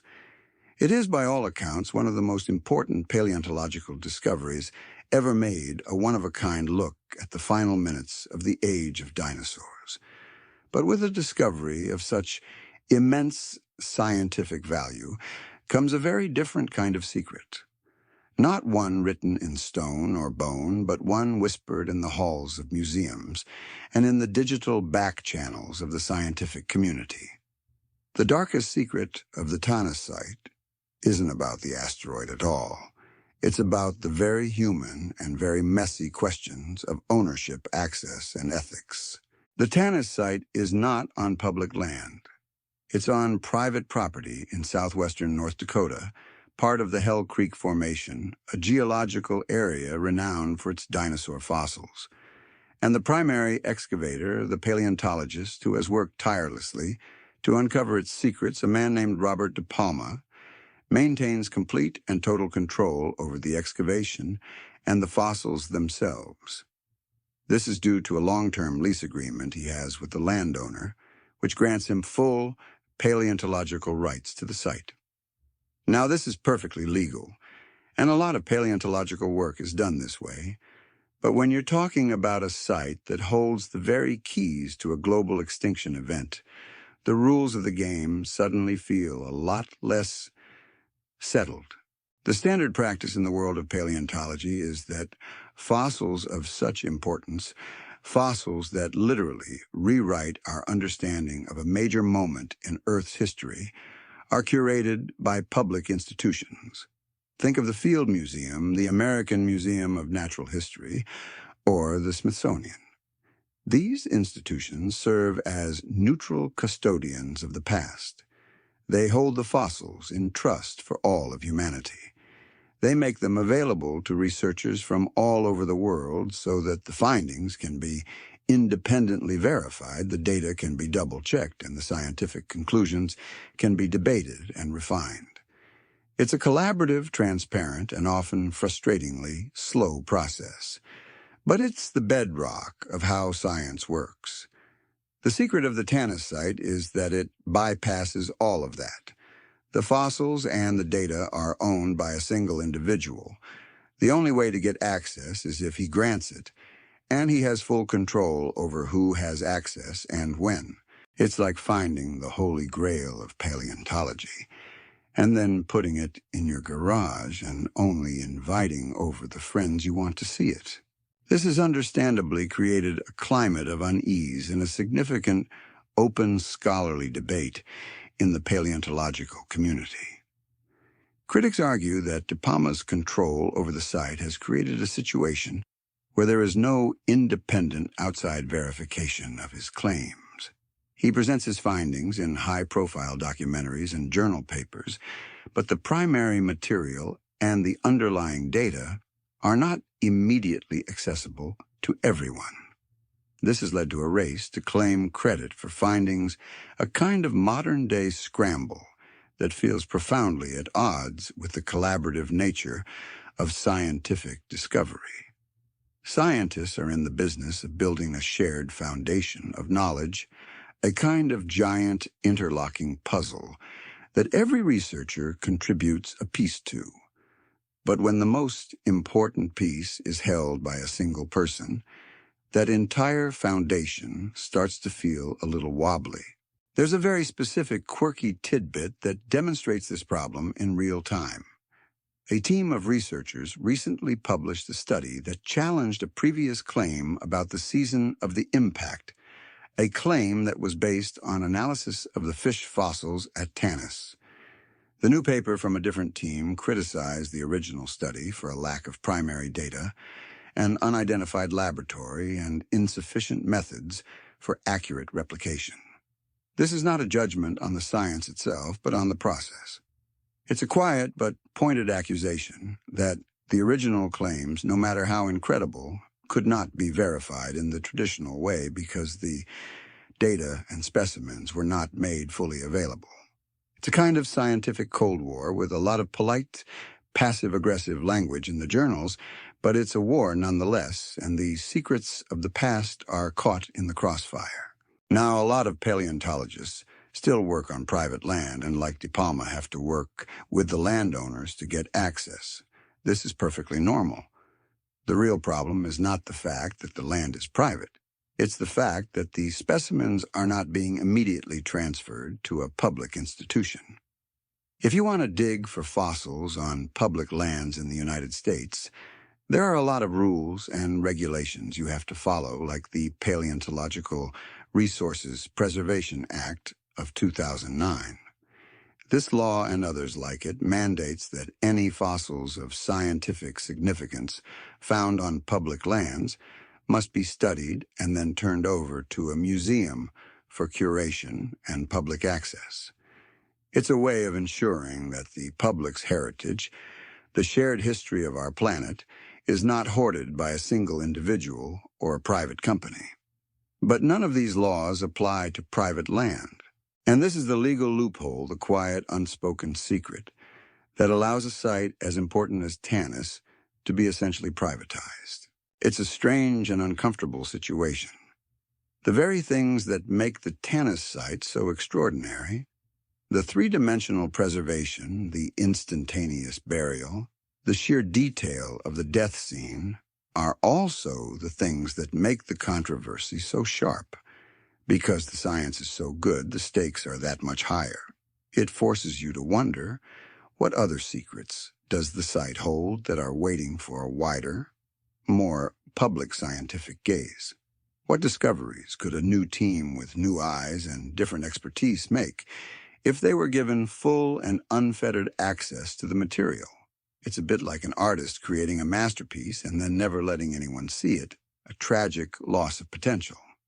The secrets of the Tanis site are not just about a dying world. They are also about the very human secrets of ego ownership and the eternal conflict between private gain and the public good. But let's not end on that note.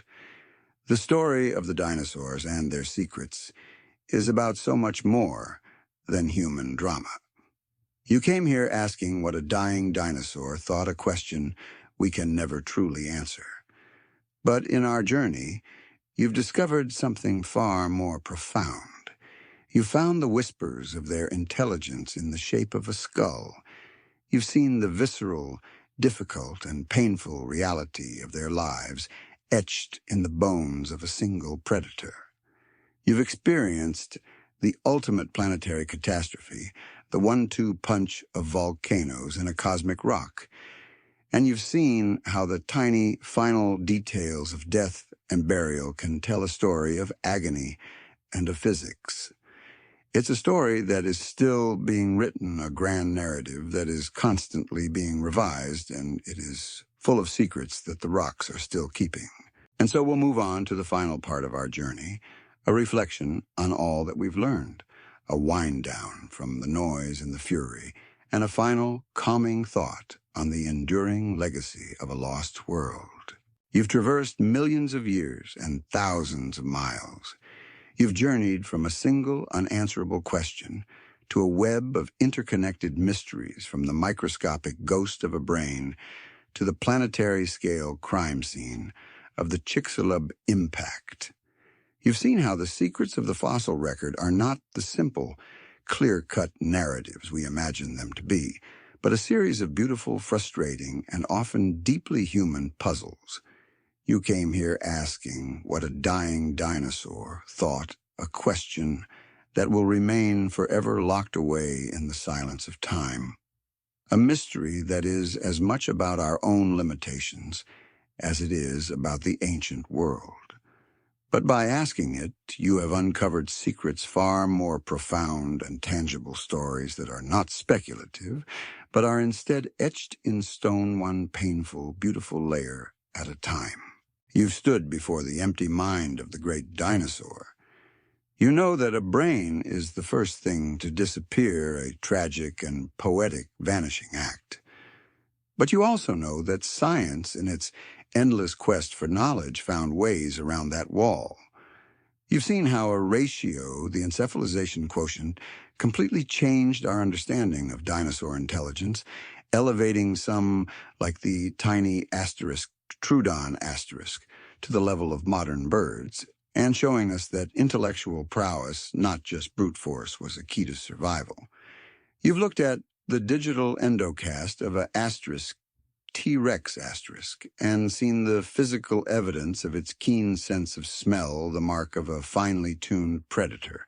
And you know that the single most astonishing fossil ever found was a pebble in a riverbed, a stone that contained the mineralized ghosts of brain tissue, a secret so precious and so rare that it feels like the earth itself made a mistake in letting us find it. You've also learned that the life of a dinosaur was not a fairy tale. You've seen the bones of soothe the asterisk T-Rex asterisk, a biological ledger of a difficult, brutal, and painful existence. Every broken rib, every swollen leg, every fused vertebra tells a story of struggle and resilience. You've looked at the little holes in her jaw, once dismissed as battle scars, and learned the quiet, tragic secret that they were likely the result of a parasitic infection that made every meal a torturous fight for survival. You've come to realize that the king of the dinosaurs might not have died in a climactic battle, but from the slow, agonizing pain of starvation, a deeply humbling and human-like end. And you now know that a tiny ephemeral bone in a female asterisk, T-Rex asterisk, is the only thing that can definitively tell us if she was pregnant, a silent secret that links the giants of the past to the fluttering birds of today. You've witnessed the planetary horror of the KPG extinction event, an extinction so complete it seems to defy all reason. You've gone beyond the simple pop culture narrative of a single sudden impact and understood the 1-2 punch of planetary disasters. You've learned that the asteroid was the final killer blow to a world already under severe duress from 250,000 years of colossal volcanic eruptions in the Deccan Traps. You've seen how this slow, grinding poison set the stage for the final act, and you felt the terror of the aftermath, the global firestorm, the suffocating darkness, and the agonizing, slow death of a food chain that had existed for millions of years. This is a far more complex and terrifying secret than a simple fiery flash. You've seen how the dead tell their stories. You've puzzled over the mysterious asterisk, opistotonic asterisk death pose, that iconic head-thrown-back posture that you've seen in countless books and movies. You know that it is a secret that can be read in two contradictory ways as the final, agonizing convulsions of a creature whose nervous system was failing, or as a simple, elegant act of biology, a body that gracefully returned to its most relaxed state when it was submerged in water. It is a secret that can be read in the teeth marks on a fossilized sea cow, a forensic trail that reveals a terrifying and perfectly preserved scene of violence and scavenging. It's a bit like a detective trying to figure out if a series of footsteps was left by a killer or just a clumsy pedestrian. It's a quiet academic debate, but it changes everything about how we look at a fossil. And finally, you've stood at the Tanis site, a place that held the most precise and detailed secret of them all, a three-dimensional snapshot of the moment of extinction itself. You've seen the fish with the microtectites in their gills, the final biological receipt for a cosmic event, and the bones preserved with such speed and detail that they seem to defy all reason. But you also know that this incredible secret is wrapped in a more human one: the controversy of private ownership and the fierce debate over access and verification. It's a testament to the fact that paleontology, for all its grandness and its ancient mysteries, is a human endeavor, a field full of egos, rivalries, and a shared, unquenchable desire to understand. And so you see, the secrets of the fossil record aren't about what a dinosaur felt. They're about what the rock can tell us. They are about the mind that was more complex than we ever imagined, the life that was filled with quiet pain and struggle, and the end that was far more catastrophic than a single asteroid. They are about the grand interconnected story of a planet and its inhabitants, and they are about the tiny miraculous moments of preservation that allow us to read a sentence from a book that has been mostly burned to ash. The fossil record, it turns out, is not a collection of monsters, but a library of ghosts. They are silent and unmoving, but if you look closely enough, you can still hear them whispering their stories in the quiet halls of museums all over the world. Take a deep breath. Feel the stillness in the air. The long silence that has always separated our world from theirs is a comfort. The fire is long gone. The dust has settled. The echoes of that great impact have faded into a distant geological memory, and the slow, grinding horror of the volcanoes has come to an end. It is over. The secrets you have uncovered are now your own. You can walk away from this history, not with a sense of loss, but with a new understanding, a richer, more profound appreciation for the fragility and the magnificent complexity of life. Close your eyes. Picture the world as it was, and know that even in its darkest moments its story was beautiful, and it is a story that in some small way you now carry with you. Sweet dreams.